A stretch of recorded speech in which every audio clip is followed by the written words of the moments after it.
folks, I'm Mark, working with Breacher 18. I'm usually the man behind the camera, so any of the other things, that's probably me. If I start sneezing, that'll be me.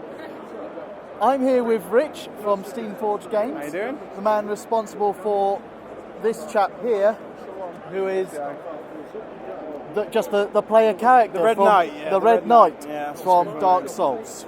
Now, you've probably heard of Dark Souls was a massive Kickstarter success. The biggest British Kickstarter, the biggest Kickstarter board game ever, most backers ever. Pretty much every record we smashed with this, so it's unbelievable. So how quickly did it fund? It was 3 minutes. 3 minutes. 3 minutes it funded, and 24 hours, £1 million. So yeah, insane, like, absolutely insane. So, I'm more of a computer games man than a board games Sure. man. So I know Dark Souls a little more than Breacher. I'm afraid she's more of the board games person, and I have to ask, how do you make Dark Souls into a board game? Okay, so we start off where you looked at what Dark Souls is. So, the core thing, it's all about fluid motion and movement. People walk, the rollings are quite a key mechanic, dodging. We look at how to learn bosses. It's another factor of the game. Like, you need to know about these bosses. If you don't, everyone knows Dark Souls is very, very punishing. Like, you will die. It's the prepare to die. It's the tagline, and we try to replicate that in the board game. So we've got a lot of dynamic movement systems. We've got a lot of abilities where you can see, you have a boss deck where you can see how the boss's actions play out, and you can learn how it works. So it's trying to look at the overall picture and trying to get the essence of Dark Souls, because obviously, it's that you can't translate everything perfectly, but we're trying to grab the really key features of what make Dark Souls Dark Souls. So when you say it's a lot of motion, how does that work with the player characters? So our boards, instead of like a traditional board game where you have a grid style system, we have a node system. So it's a brand new system we've invented.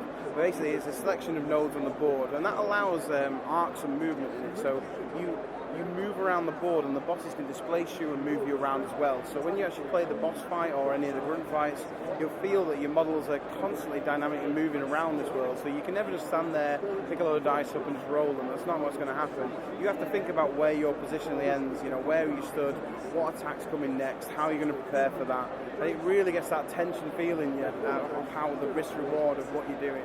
Do I go for the weak point, get an extra damage in, hit a few times, or do I kind of stand back, hold myself, wait to see what he does next, and work out what he's doing? Right, so all this node points.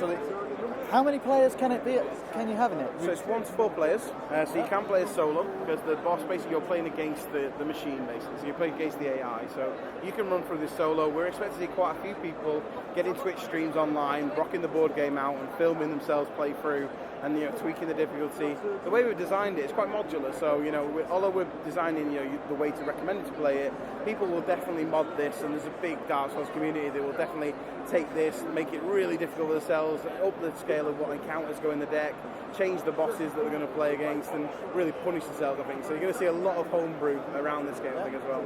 And in the computer game, there's a lot of the invasion PvP as well. I've seen with the Kickstarter, some of the stretch goals are invasion characters. We have 10 of the iconic invasion characters that have been unlocked. We also have invaders in the main game. And invaders basically work that when you're exploring the dungeon, if you pick some treasure up, like an effigy or embers or anything like that, that instantly puts an invader card in the encounter deck. So just like the real game, that you crack that ember, that makes you vulnerable to invasion. So the invader goes in the encounter deck. So when you keep exploring, that might flip over on a tile, and oh no, the invader gets popped on that tile with the encounter. Then you got to deal with him in a one-shot battle. If you win, brilliant, you get the loot from him, you get all the the treasure from him. If you don't, he goes away, you're dead. You go back to the bonfire, and you got to start all over again and go through. So. This is starting to sound like every nightmare I've had playing Dark Souls. Yeah, no, it's pretty close. Yeah, and that's not a bad thing. That's what we play Dark Souls for. That's part of it. We are all masochists without the leather. So I've seen the massive models that you've got coming. Like the dancer. There's the dancer you've been showing off on. We've got a hulking hollow in the cabinet. It's quite a big one of the grunts. We've got some hollow size. The scales are about. We have bigger ones than that. So we have like the Gaping Dragon, we have Calamite, and they are about 15 centimetres tall. So, you know, you're talking about a 120mm base, huge, big models. And they are beautiful. They're fantastic. Yeah, our sculptor's done a fantastic job. The same guy who does our Guild Ball range, Russ Charles. So the quality is excellent. Namco have been, you know, amazingly pleased with what we've done on the project. Yeah. And that's coming up with Namco. That's one of our big surprises was that. I know Steamforged is still quite a small outfit. Yeah, how you managed to net such a massive license, just as the big game came out. I mean, we got the license in October. Matt worked in the video game industry, so he had worked for Namco in the past, and he kind of recognised his name.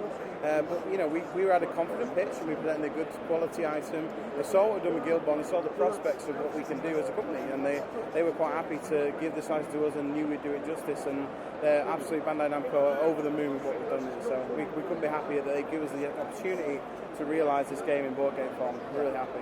And I've got to say, it is looking really impressive. Just seeing the demos right now. And well, Rich, thanks for the interview. Thanks a lot. And